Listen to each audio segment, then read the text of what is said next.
Okay, sir.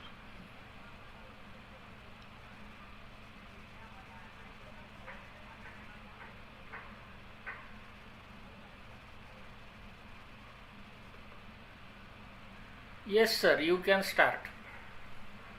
Okay, sir. Good evening, everybody.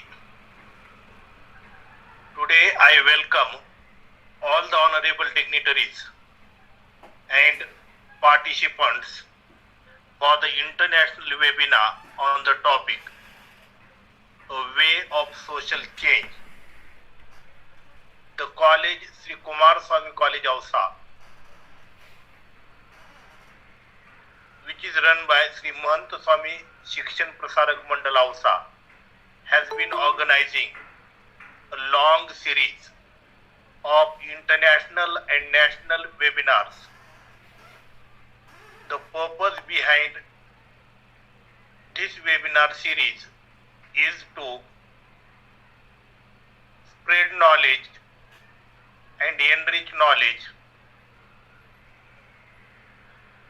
And this webinar series benefited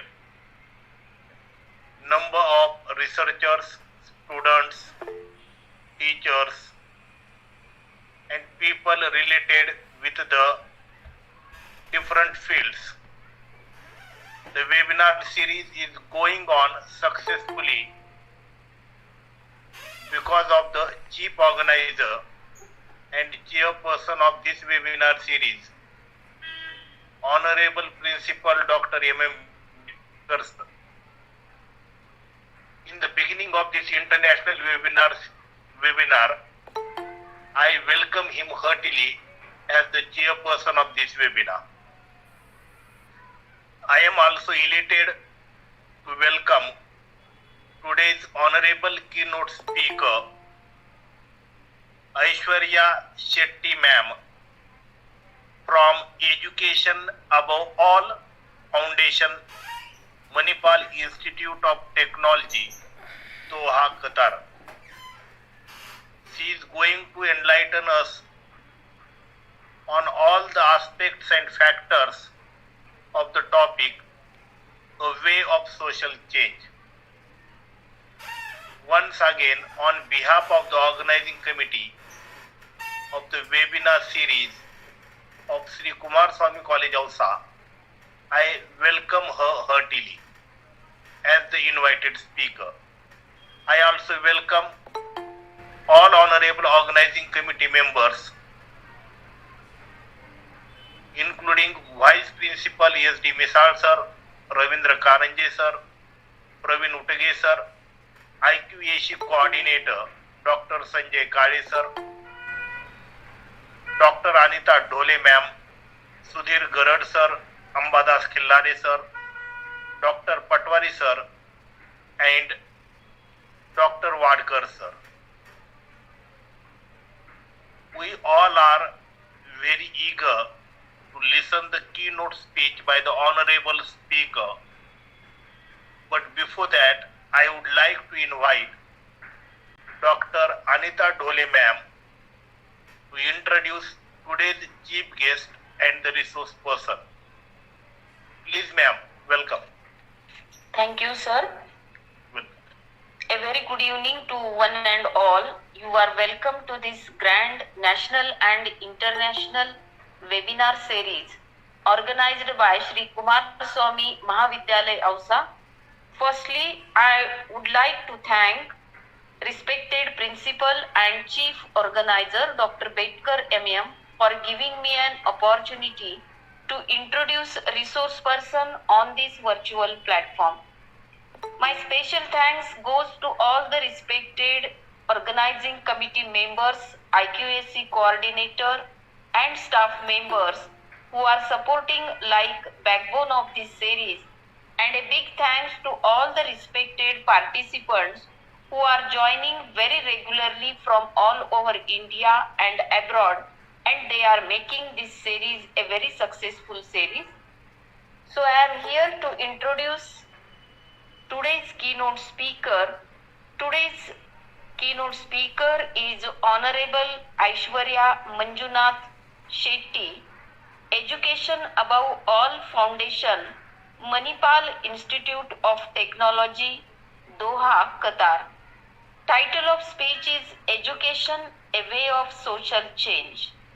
She is a passionate educator and designer at heart, and she creates products and experiences to make quality education accessible and affordable to all the children.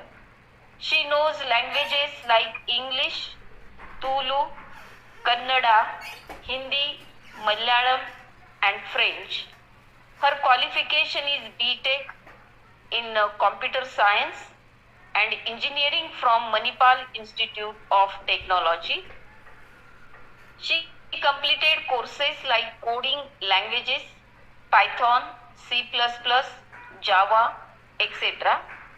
She has experience of many works like curriculum consultant, senior education specialist, innovations development directorate, value team leader, senior curriculum manager, subject matter expert in English and general awareness.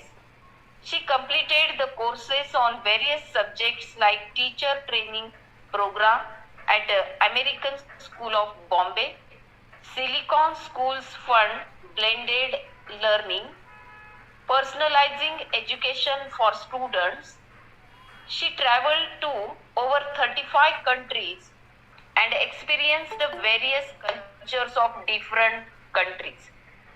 So with this introduction, I would like to request Honorable Aishwarya ma'am, please start your presentation. Thank you. Much, Ausa ma'am, and also to the entire organizing committee for giving me this opportunity. I think the introduction was very long, and I am just an educator at heart, and I think that would just be a simple one-line introduction for me.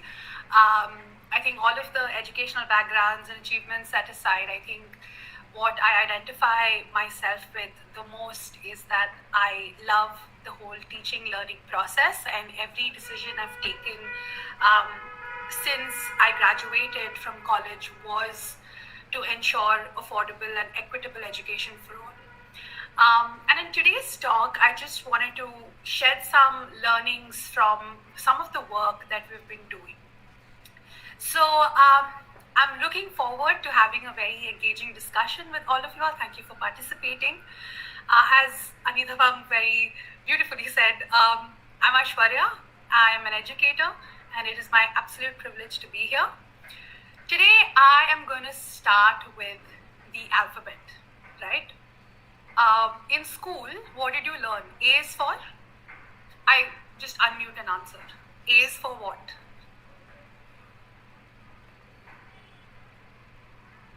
Nobody learned alphabet in school?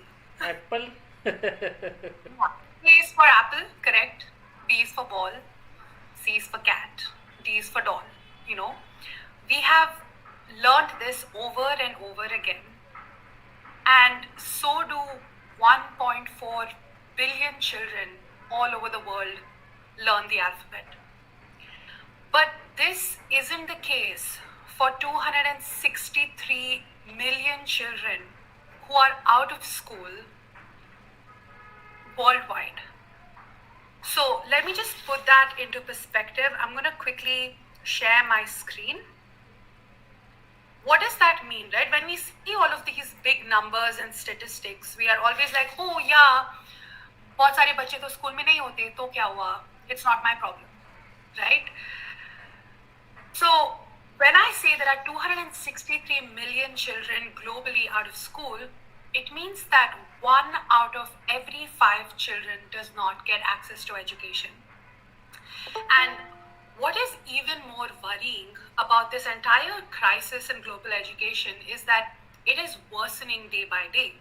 And the number of children out of school is increasing by almost 30% every single year. Additionally, 130 million children who have completed 4 years of schooling still do not know how to read or how to do simple addition. By the way, even Indian statistics is not very pleasant. We have 7th graders who cannot comprehend a 3rd grade textbook independently. And everyone says that, hey, it's an impossible problem to solve, and we cannot fix this entire situation. It is what it is. There's too much inequity, there's too much politics, there are too many socio-economical factors in play. And they are probably right.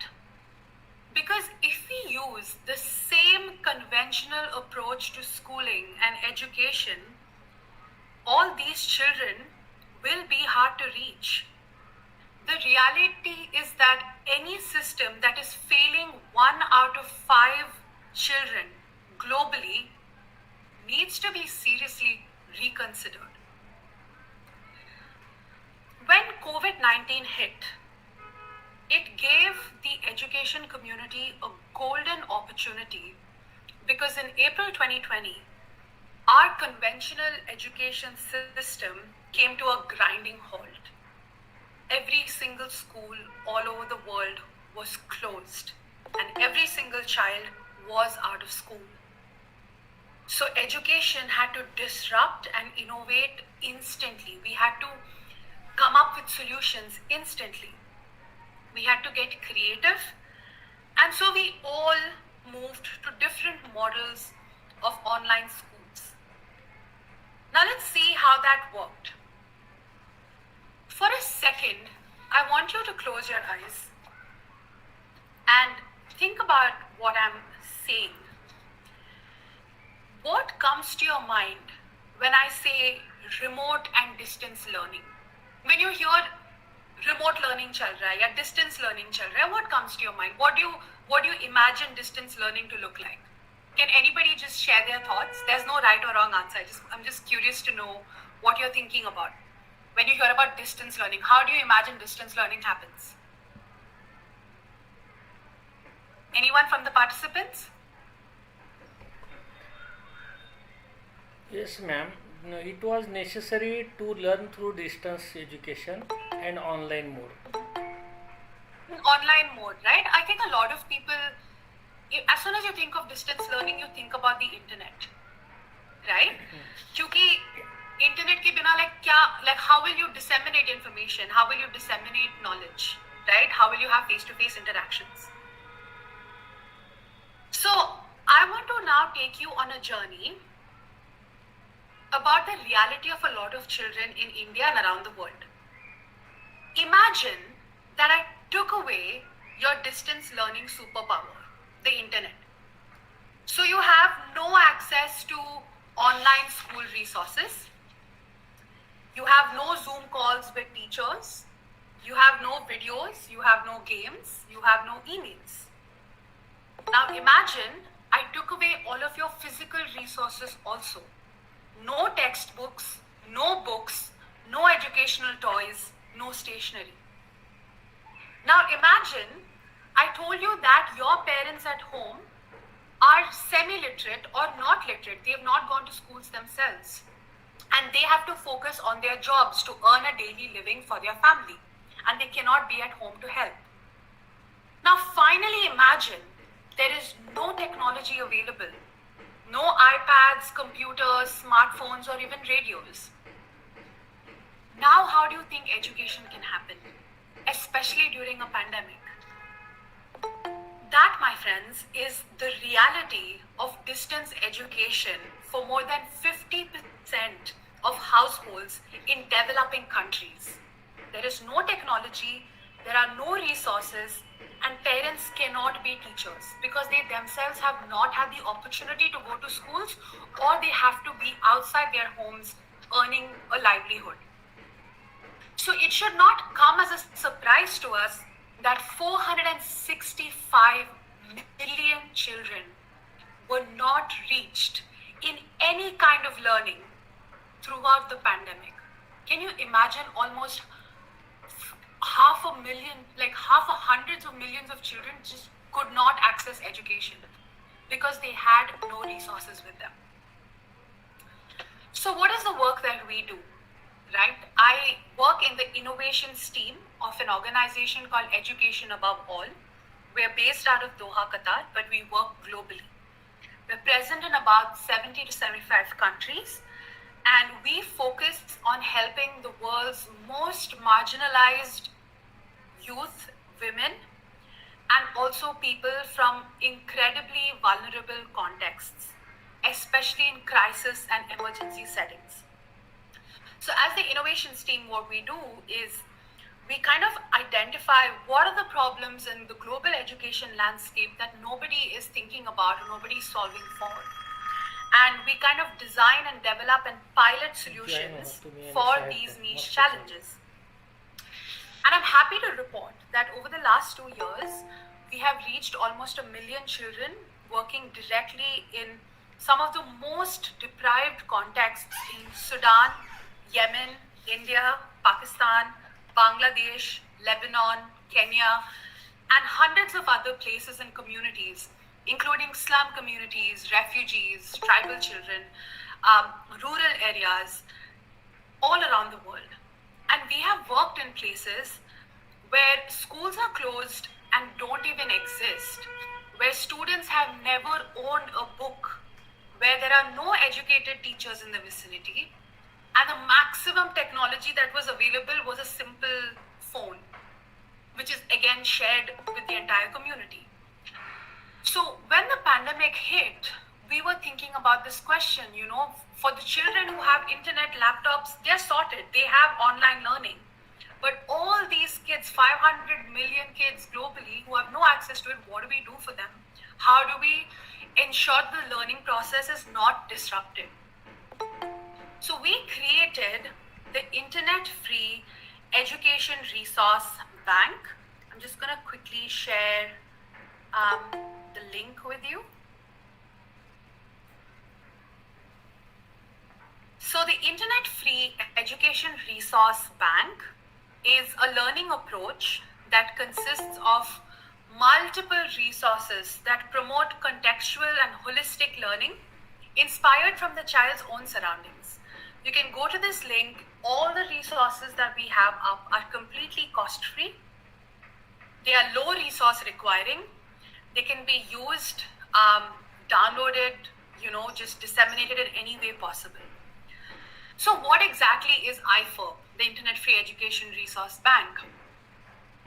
IFERB is a collection of project-based learning materials designed for 2 to 14-year-olds so that children can learn from what's around them instead of from a book or from a screen.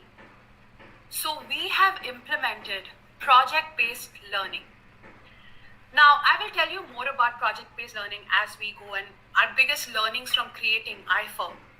But the idea was that we need to create learning modules that obviously do not require tech.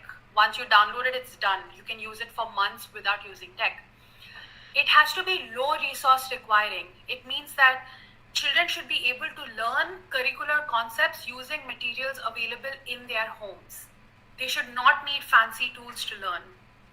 It should be cost-free so that we can reach as many children as possible. It should be flexible so that children can learn by themselves, they can learn with their families, they can learn with their elder siblings.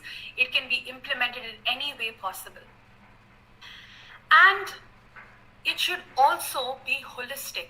It should cover curricular topics across math, social studies, science, English, socio-emotional learning, all of that in a way that does not seem like subject level, grade level items. It should be completely experiential.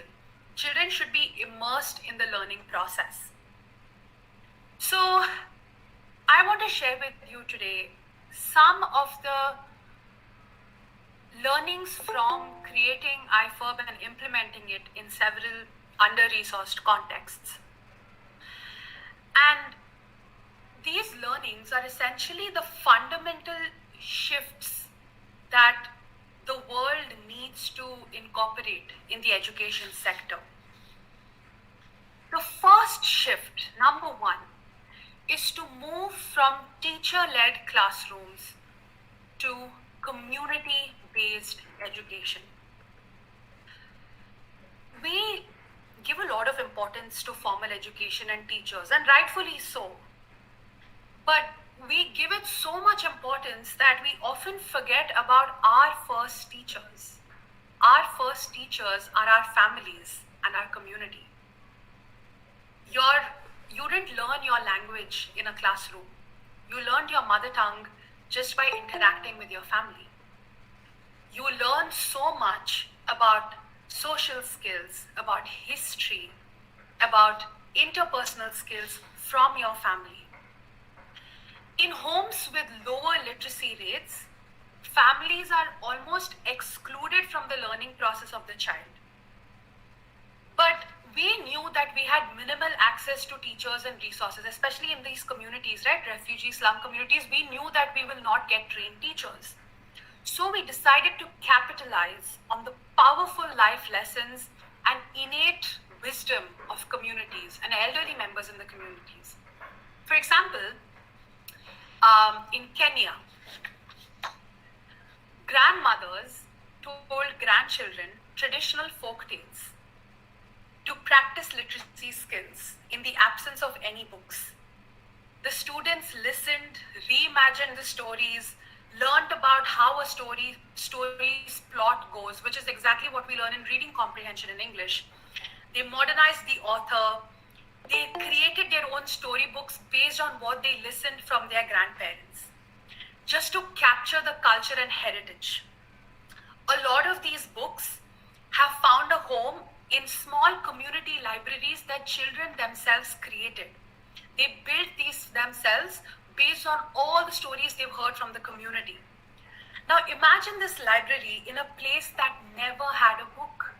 So these are communities that have never seen a book or have never gone to school or they've never had a book. They created their own books. And this was done through one of our projects called Grandmother's Tales. So our website has about 130 project-based learning modules. Each project goes over a week. And in that project, children gain multiple skills across multiple subjects. And all these skills and learning outcomes have been mapped to 5 international curricular standards. So we are ensuring that children are learning without having to experience a formal classroom schooling structure. Now, these interactions that children did with their community, it not only helped learners acquire practical knowledge, but also deepened a lot of familial bonds. And there's a very moving story about a child, Laiba, in Pakistan. So there is a project that we designed called the Family Tree Project, where children are supposed to interview members of their family, kind of make a family tree, and through that they understand professions, bar graphs, all of that, right? So in Pakistan, when this project was being implemented, Laiba, she was supposed to get married, and child marriages were rampant in that community.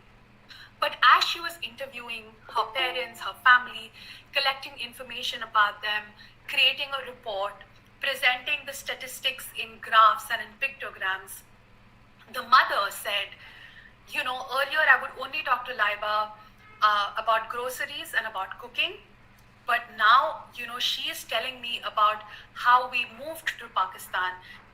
She's telling me about history. She's creating maps. She is using Venn diagrams to describe genetics, which is all a part of the project. She's exploring commonalities and differences between herself and her siblings and her family members. She is calculating the average percentage of males and females and the jobs that they do in these communities. And the mother said, I never thought she had so much potential. And now that, because she's interacted with me so closely throughout the project, I realized that I have to enroll her back to school. And Laiba was enrolled back to school, and her marriage got postponed. And this is the story of several other females who did such projects in their communities to create a community mindset shift. There's another project called My Pop-Up Restaurant, where over a week, children understand how cooking happens in their home. And through that, they learn about science, about the science of food, like nutritious food, unhealthy food, how ingredients work together. So all of these concepts are mixed. And then at the end of the project, they create their own mini restaurant in their house. And they also understand the concept about money and all of that. And one of our, really cute stories from Uttarakhand was where a community leader said, this project, my pop-up restaurant, ensured that boys went to the kitchen. Only the girls were participating in kitchen and household activities. But because of these projects, the boys had to step into the kitchen, see how cooking is done, see how much effort their mothers are putting into preparing a meal for the family.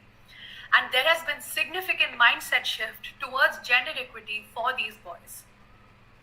So what I'm trying to say here is that we have to move away from the notion that education can only look like this. There is one teacher and knowledge is distributed to children.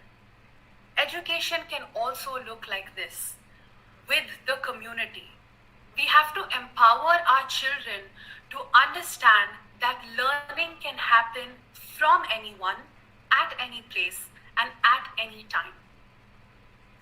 Moving on, so this is a picture from one of our projects in Pakistan. And I'm sorry for the poor quality of the images because, as I said, people did not have fancy gadgets and cameras. Where the girls were doing the family tree project, they were discussing with their friends what are the similarities in your family, what are the differences, and all of that. Now let's move to the second shift that I believe is required by the global community in terms of how education is perceived. From the classrooms to the streets, learning has become like a job. 7 a.m. you go to school, 2 p.m. your school ends. Or in India, 9 o'clock you go to school, 4 p.m. your school ends. And it's confined to the four walls of the classroom. There are closed school buildings during the pandemic everywhere. So when schools are physically closed, how do children learn? It forced us to think that, hey, learning can happen anywhere, not just in the classrooms. Of course, for the middle class and above middle class sectors of society, they had a laptop, they had their home, they had Wi-Fi, they learned online through Zoom classes. But for kids who did not have that, what do we do? So I'm just going to tell you how learning can happen on the streets through an example. There's a project called Set Up Your Own Store, where children collect common objects around them. They do a survey where they identify in their family which objects are very important for everyday use. They collect them, they learn the concept of money, buying, selling, and they set up their own little store. And by actually pretending to be a shopkeeper, they learn more valuable lessons about money and about economics than you would get from reading a chapter in a textbook. And this is a picture of a little boy called Satyam who was doing this project. I think I want to say Tamil Nadu, I'm not sure, but this is one of the pictures that really kind of encapsulates how learning happens, right?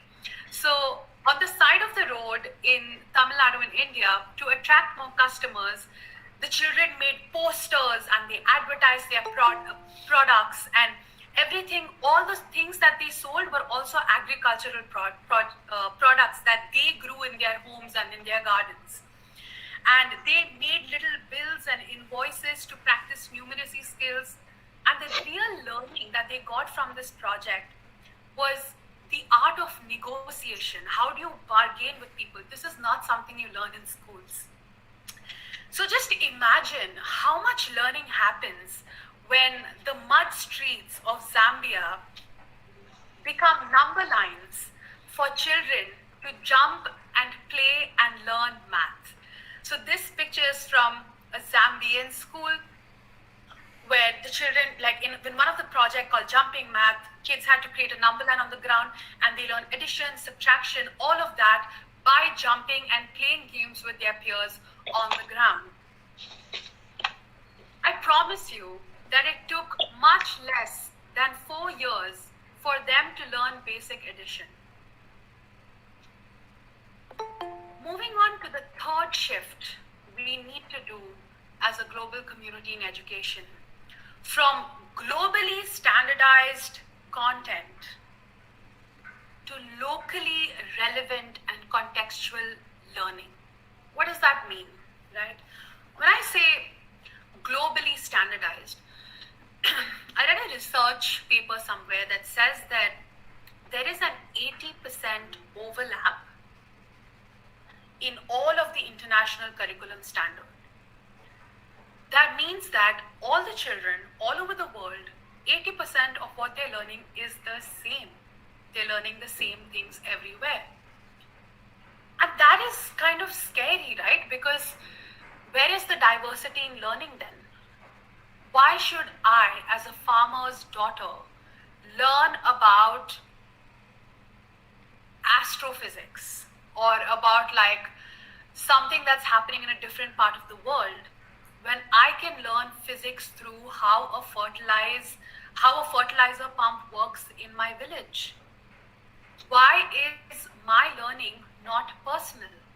How do we make education personal? How do we ensure that children really engage with what they're learning and not just learn it because, hey, exam mein aayega?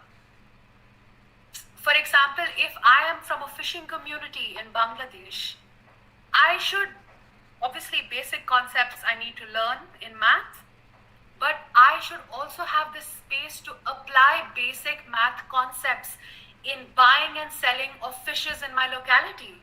I should be able to see how that connection happens. So how do we ensure locally relevant content? So educators designing in ministries, right, in cities far away are often unable to imagine the lives of many of the children in these small Indian communities or any community or anywhere in the world, for example. You know, for us, our national curriculum, CBSE, ICSE, all of that is being designed by people who may not understand the context of diverse communities in India.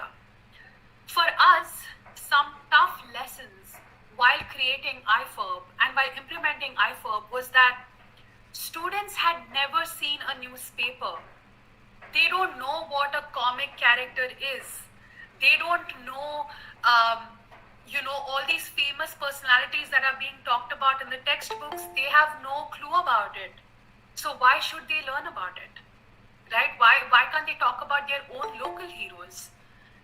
So in an eye-opening example to kind of illustrate the power of locally relevant content, let me start by sharing a simple anecdote. So there's a community in Sudan. It's a tribal district, and there's a project called Make Your Own ABC book, where younger children, they create their own alphabet book, right? A, B, C, and for each letter they find examples, something that starts with A, something that starts with B. As soon as I asked you all, like, A for what? Everybody says A for apple, right? And that's what the same thing is being taught to children everywhere.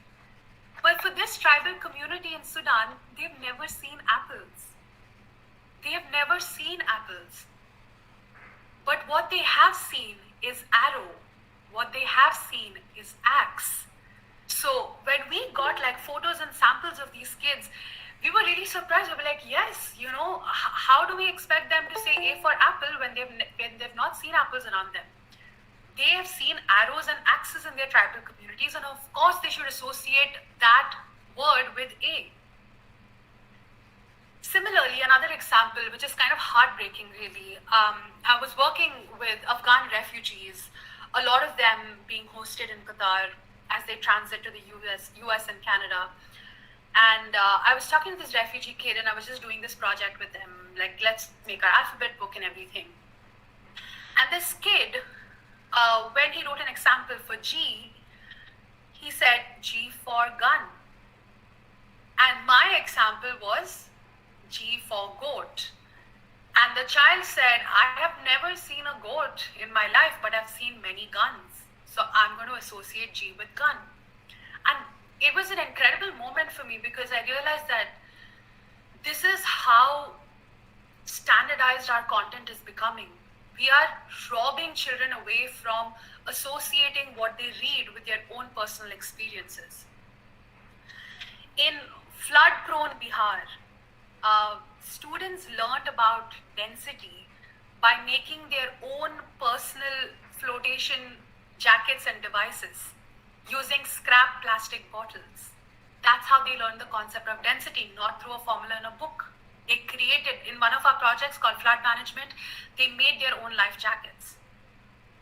A simple project about make your own ID card can be customized so much depending on where it is used. So in one of our projects about where children have to make their own ID card, and through that they learn more about themselves, they learn more about their family, all of that.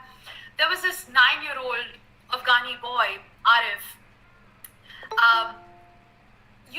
When because of the unfortunate crisis, people had to evacuate in a day's notice. Even less, some of them just got up and left, got on planes in an hour and got out of their country. And it's heartbreaking because in Qatar, especially where I am right now, there are about hundreds of unaccompanied children. They had to leave their parents and family and siblings behind. But for this project, Make Your Own ID Card, it is about their way to holding on to their identity as an Afghan child, regardless of where they go to after the refugee crisis eases out. So even when they meet new people in the camps, they'll be like, hey, this is my identity. Even in rural Maharashtra, when this project was being implemented, it was the first time someone had asked a 14-year-old girl, Lakshmi, about her. Nobody had asked her about her likes, her dislikes, her identity so much. And it helped her solidify her identity and see herself as a separate individual from her community. In very rural districts in India, I come from a very small town in India myself, and it's very easy for our identity to get lost to our caste, to our religion, to our surname. And when, and especially in villages, what I have seen at least is a lot of the children, they just we're from this village. If you ask who are you, they'll be like, we're from this village, right? Or this is, my father's name is this, my mother's name is this. Very rarely do kids actually say that, hey, I am this. These are my likes. These are my dislikes. These are my aspirations. These are my areas of weaknesses. So projects like these really help children, get a very relevant learning experience. So that was about shift number 3.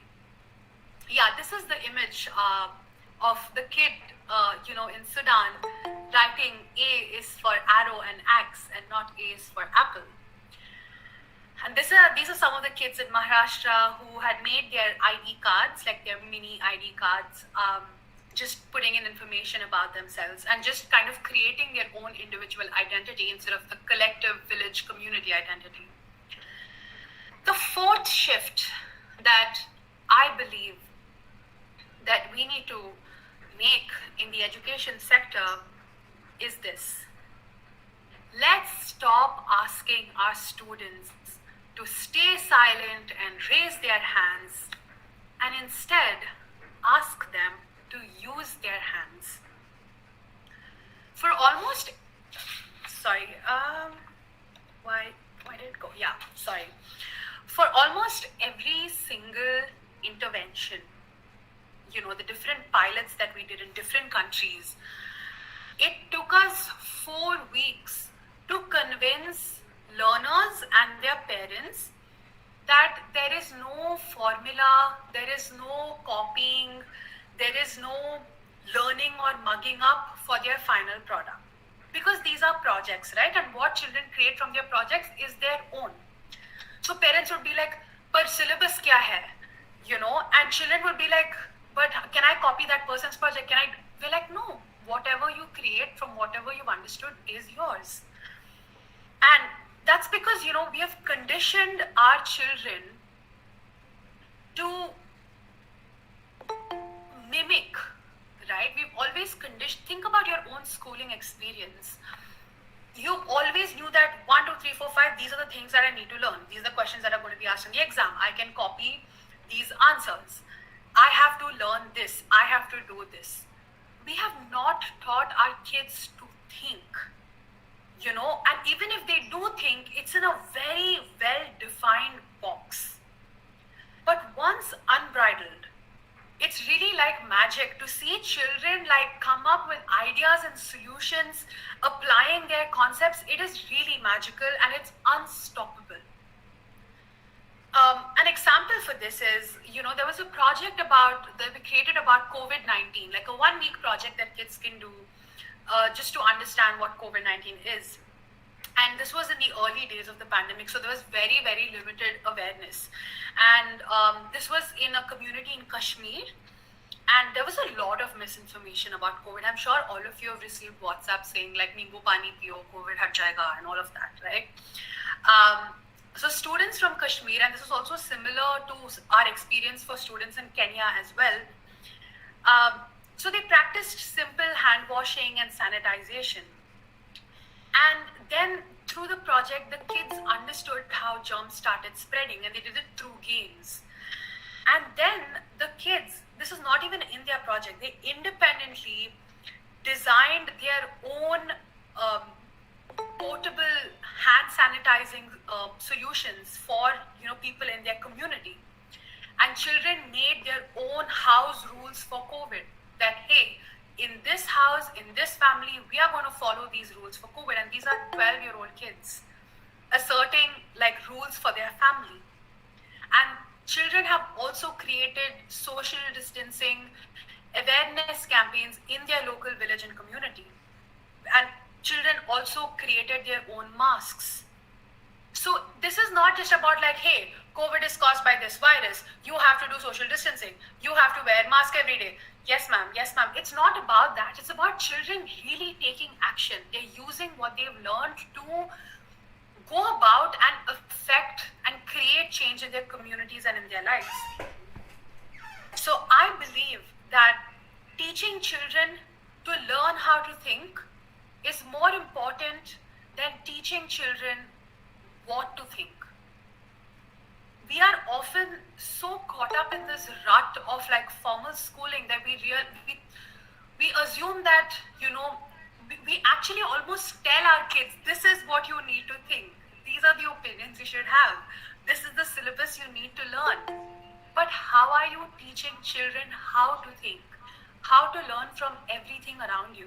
How to learn from conversations? How to learn to challenge your own opinions, to challenge other people's opinions.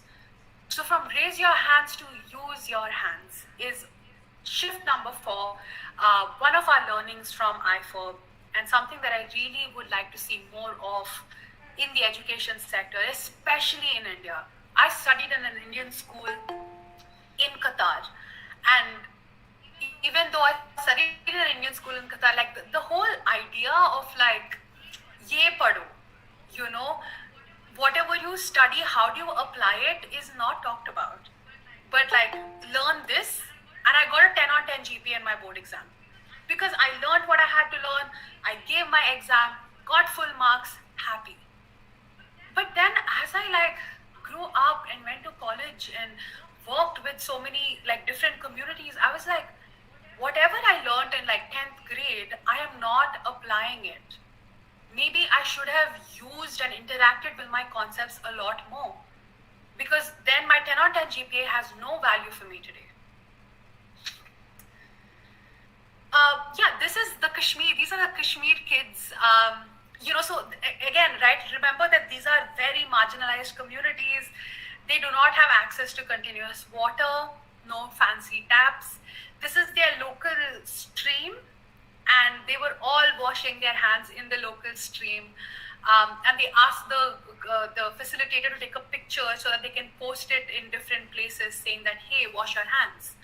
So these are very adorable children just practicing good habits during COVID.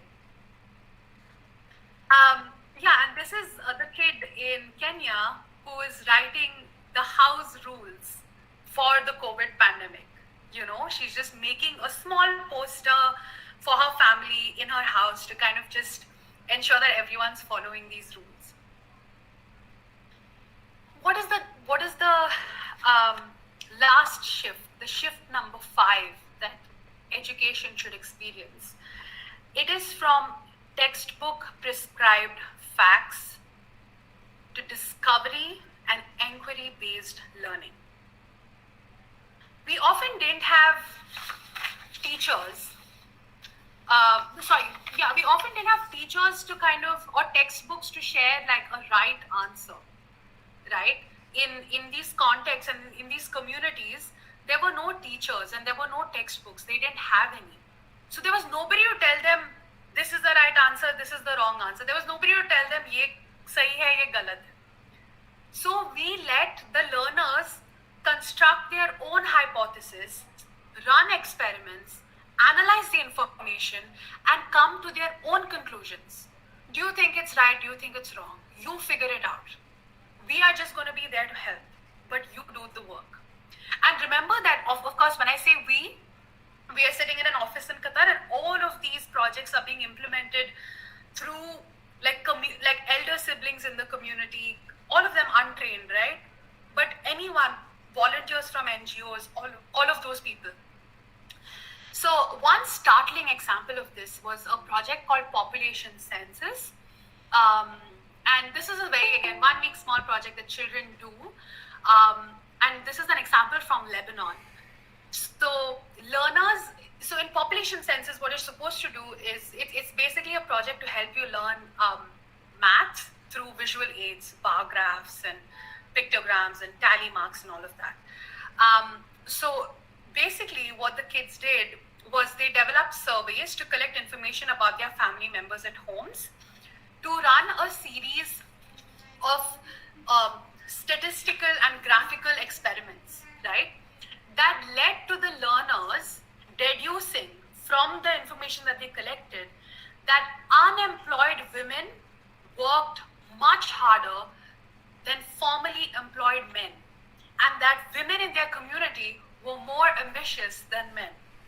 So essentially what the kids did was they went around conducting interviews as part of the project, and while they were interviewing the mothers in the community and who were staying at home, and the fathers in the community who were working somewhere, this is the inference that they got when they put it in a table. Like, the number of hours worked by the women is far higher. You know, they are more ambitious, they work a lot harder, they had more physical labor. So these are the kind of lessons and nuances of the world that can only be learned through experience.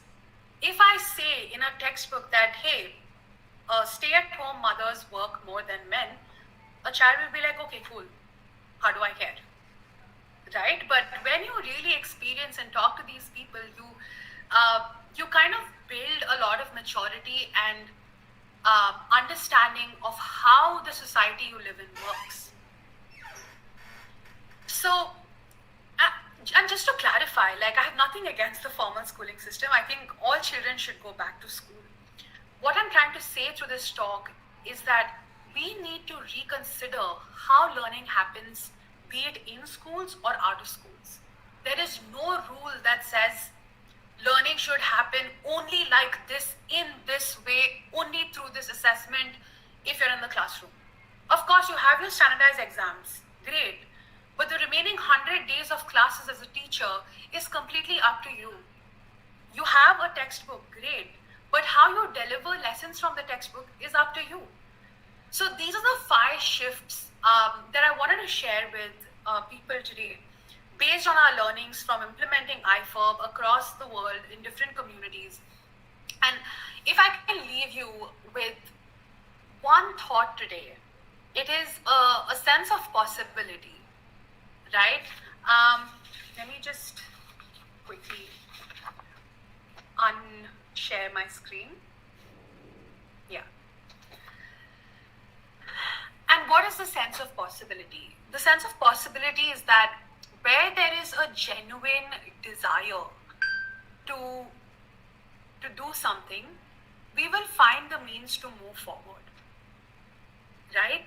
I was having a conversation with the founder of some edtech company, and he was just like, it's impossible now, like, unless the digital divide reduces, educational divide will never reduce. What he was trying to say was, unless every child has access to technology, equal education will always be a problem.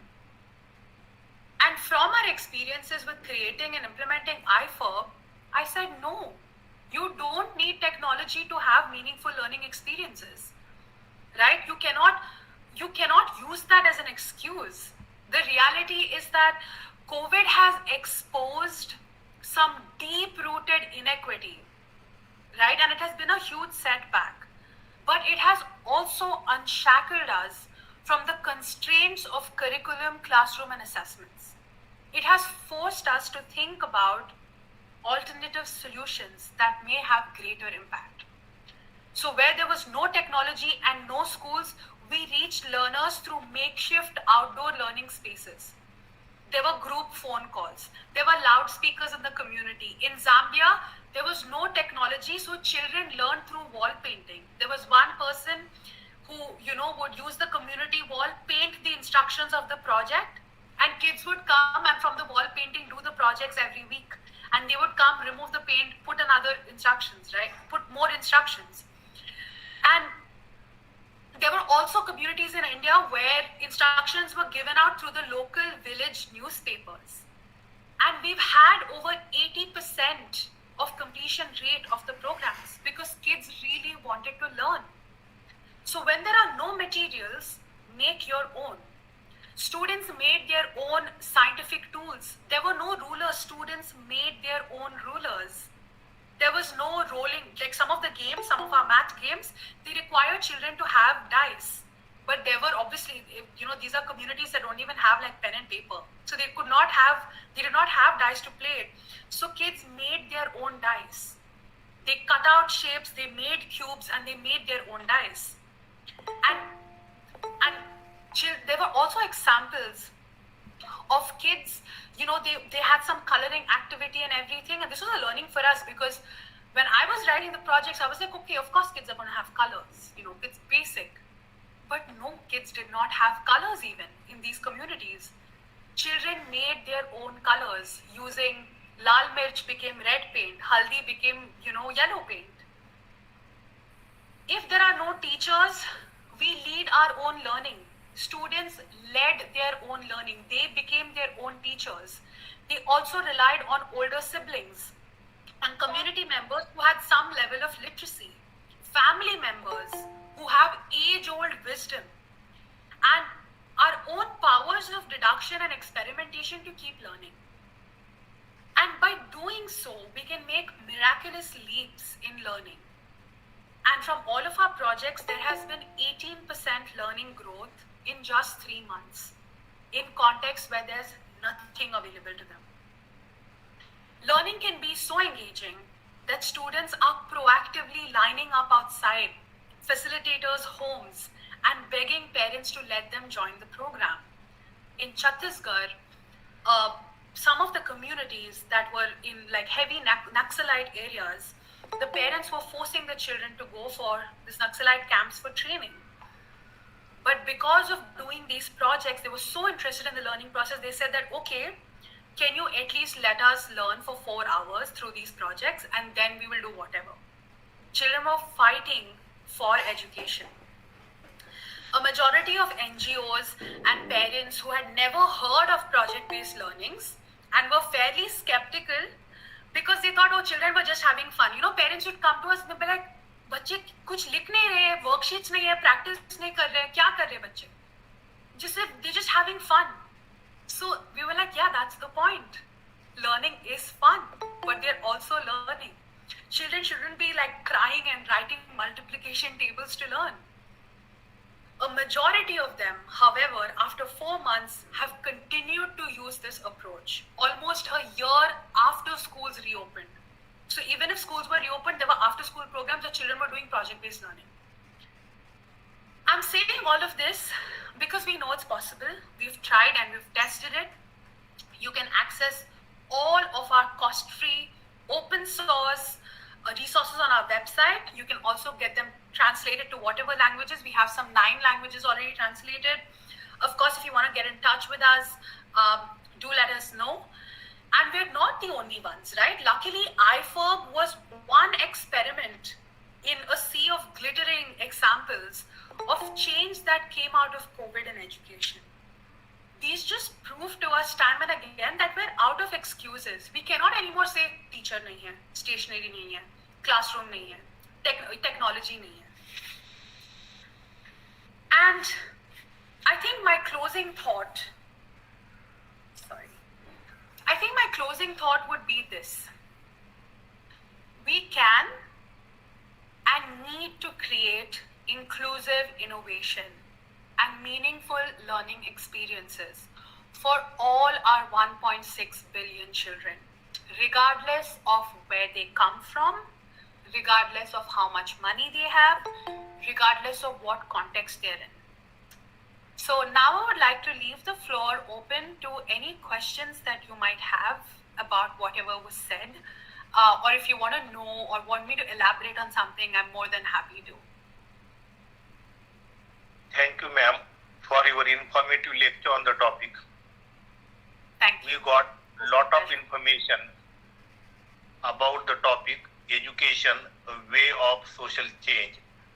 Now the topic is open for the discussion.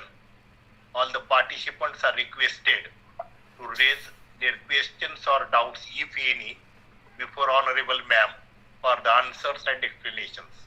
Please.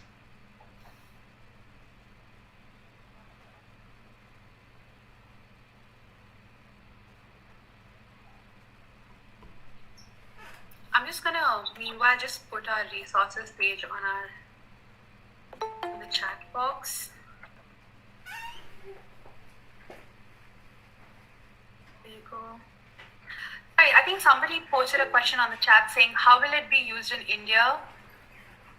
Walls are only used for election purposes, advertisements, and marketing purposes. Yeah, well, in India, I think luckily, frankly, in India, we were a little better off than like Kenya and Zambia and other countries where the wall paintings were used. In India, I just feel like, in one thing that I really, really admire about India is that we rally. Like if the government or implementation policies are not working out, you have a strong network of NGOs who rally, right? During COVID, we had hundreds of NGOs being like, what can we do? How can we help? So in India, a lot of this learning happened through group phone calls and small socially distant learning centers, which is basically someone's home or, some community park where like 5-6 children came and a facilitator conducted these projects with them. Even in, like right now where I'm talking about Afghanistan now, in Afghanistan, a lot of the schools are closed.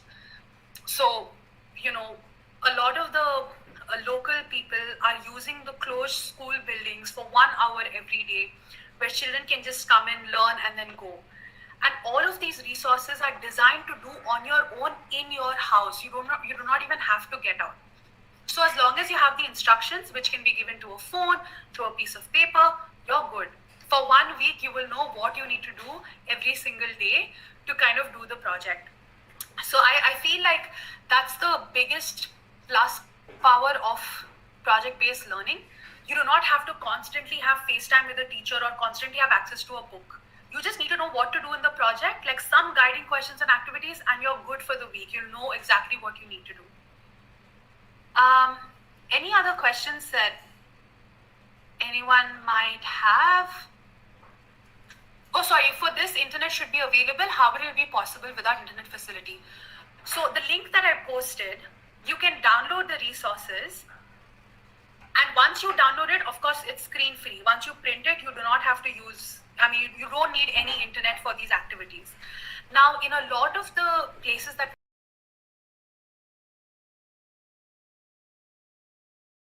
person who would download all these resources from the city and they would take it.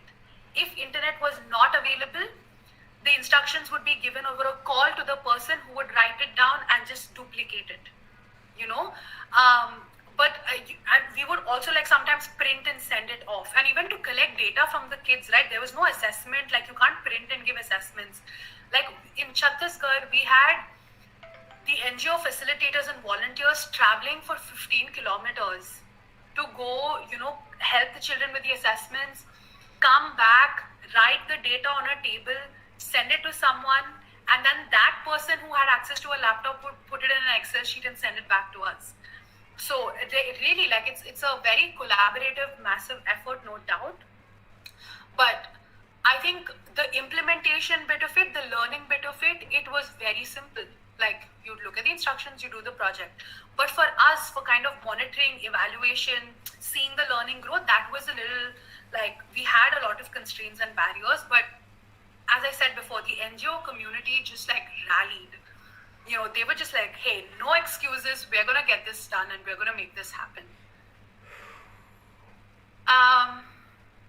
Yeah, I think that's about it in the chat. Anyone else has any questions that you'd like to share and talk about? I'm more than happy to answer.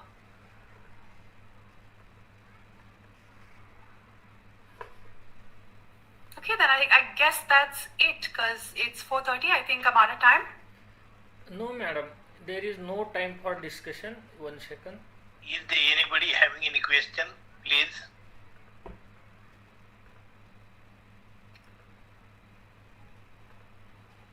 There is no restriction on the discussion. If someone asks question, you can answer. So teachers are here. Yeah, sure. Yes, teachers are in Right. majority, so they will ask something. They might be thinking. Yeah, no problem. It's all right. I know that there's like a lot to kind of process, but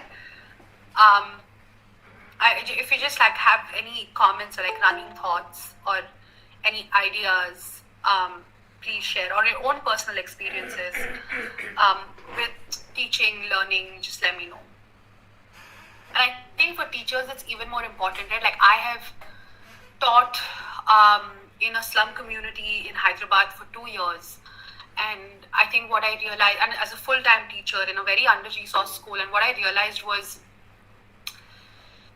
for children who are deprived of so much, who are not motivated to learn, you cannot use traditional methods of teaching and learning.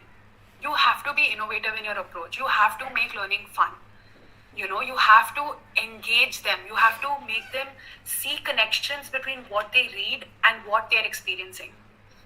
For children who are coming from very privileged backgrounds, who have English-speaking parents, who, have 100 other things to keep themselves entertained, Netflix and all of that, you don't have to worry about all of this, because you know that, hey, even if they cannot study, like parents or someone will just ensure that they meet their educational requirements. But for children who do not have those luxuries, like, you have to make school a safe space for them. You have to make learning something that they look forward to, right? Please check out our resource bank. It's been mapped to the UK, US, Qatar, and Indian curriculum. If you need any more details, just feel free to contact us on our website. I'm just going to put my email ID so that you can share. Yeah, that's my email ID, aishwaryahk@gmail.com. Yeah, please feel free to see if you need any support of any sort.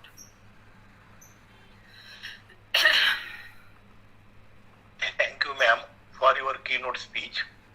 Thank you, ma'am, for sharing your own experiences in teaching. Thank you. Now after this, I would like to invite Chief Organizer and Chairperson of this international webinar, Honorable Principal Dr. M.M. Bedkar sir, to share his concluding words with us. Please, sir, welcome. Thank you, Professor Karad sir. I think I am audible. Yes, sir, yes. And today's resource person, Aishwarya Shetty madam, which we are knowing from India, but knowing so much languages, as introduction they have said, and so much experience of global visiting countries by studying in the education scenario. All my organizing team committee members, including Vice Principal S.D. Misal sir, Dr. Sanjay Kale sir, IQC coordinator Dr. Dayanand Patwari sir, Dr. Anita Dhole madam, both the supervisors, Karanje sir, Udge sir, Dhole madam, our librarian Kilare sir, and all participants, including Vice Principal Chaudhary sir. I am seeing on this screen Yuva Champal, the name is that, and our friend Prashant Ughade sir. I was thinking that you don't stop to speak. It was continuously with your projects, all experiences, with very live pictures of the students and the community, and very nice examples. Because for tribal and Sudan areas, you have said that they were not knowing Apple, so how they learn their ABCD. So students should learn from their pictures those they are experiencing. And you also give the example of that addition subtraction by the tribal community students by playing that and yes, and that was example of Kenyan grandmother, and then Papa's kitchen. So these are very live examples. Everyone should listen this and enjoy the learning. And especially you have said your work about those students who are not getting admissions to schools, and those who are not having such facilities for learning, and they are something out of school, out of education, and you are learning, you are doing something for that. It's very proud thing for us. Your experience, your way to interact with the students, and projects, through projects or any techniques you are using to give them knowledge out of school, which is more better I think than the school, because that student who was doing some shopping on road, he should know, he is knowing bargaining, all these things means, and also learning economics. So it is very real and live examples and very interesting examples given by you. First time I am listening this type of interactive session, which is also very much useful to our all teachers, those who want to give some extra dimensions, interactive dimensions, to learn the student their subject more effectively, where the resources are limited. Special thing is that for you. So you are doing very best work. Also, thank you so much. And I request you to send the literature, the links which are available on my mail. I will share to all the participants, those who are willing to read and to do something in that area. I was very afraid of that, because you might, I was thinking that you may not join proper timely today. I was very worried about that, because you are from out of India. So I especially last message I said that IST, Indian Standard Time, and perfectly you have joined before. No. Yes, and you are still attachment with. I'm looking forward to. Yes, you are still. Definitely, I'm looking forward to. You are still attachment with our country, with our culture, and with our all, and so and still having something potential to do for our India and our community. Thank you, madam, for giving. Very we appreciate. And also we request you to give just a summary of 2 pages, so that we are publishing an ISBN marked book for this webinar series. Those who are presented here, you can do that. Also one request is that you should recommend some resource person to us interactively to join here as a resource person, because we are having a target of 1000 webinars with women resource person. Oh, wow. And now we are reaching middle, 500 nearly we are completing in this day. That's fantastic. Yes, and this very long task. That's fantastic. This is completely women webinar series and women empowerment, those who are joining from India and abroad. So thank you, madam, for joining here. Very nice lecture, speech, by interesting and presented very nicely with all examples, very interactively. Thank you.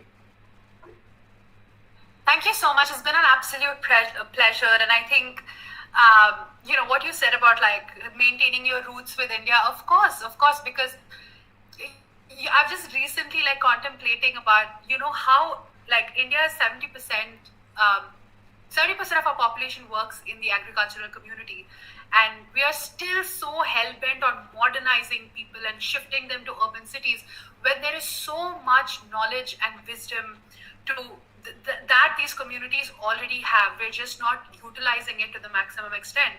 Our grandmothers probably have way more knowledge than our teachers do, right? So I think that's just the idea of looking at education from a point of view where you're leveraging what you have instead of investing a lot of time and effort into seeking other items that are beyond your reach. So I hope that that message was clear and delivered to the audience through the work in IFERB, and I'll be sure to send a summary. I've also shared my email ID in case any of the teachers want to reach out to me. And just to reiterate that all of these resources are cost-free. You can download them at zero cost. So have a great time teaching and learning. And please stay in touch, Dr. Bedkar, if you need any support or if there's any query from the audience. Would love to collaborate. Thank you so much. Please stay for the formal vote of Thank thanks. you, ma'am, and thank you, sir. Thanks, sir, for your concluding speech. You have given very valuable comments about the speech, and you are motivating us to run the webinar series. So thank you very much. I also thank Honorable Ma'am, who has accepted the invitation of our college and has given a very nice lecture on the topic. And she has given a very clear message that how one can continue educational process irrespective of resources. If one has the wish, how he can or she can find the way. So thank you, ma'am, for your valuable and your keynote speech. I once again thank you on behalf of organizing committee of international and national webinars of Shri Kumarswami College, Ausa. I also thank all the participants. Welcome. I also thank all the participants who are joining this webinar series from different corners of the country and also from abroad. And you are the soul of our webinar series. So thank you, participants. I also thank all our organizing committee members and thank Dr. Anita Dhole ma'am, who has given a very good introduction of today's honorable keynote speaker. And now I request all the participants to fill feedback link so that they can have their certificates. And at the end, with the permission of Chief Organizer and Chairperson of this webinar series, I declare here today's webinar